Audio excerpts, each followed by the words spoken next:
திண்டுக்கல் மாவட்டம் பழனி சுற்றுவட்டார பகுதிகளில் நெய்க்காரப்பட்டி, ஆயக்குடி, கோம்பைப்பட்டி உள்ளிட்ட பகுதிகளில் கனமழை காரணமாக வீடுகளுக்குள் மழைநீர் புகுந்தது.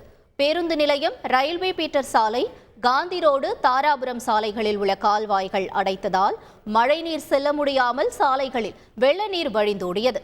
தேங்கிய நீரால் வாகன ஓட்டிகள், பேருந்து பயணிகள் பெரும் அவதிக்குள்ளாகியுள்ளனர்.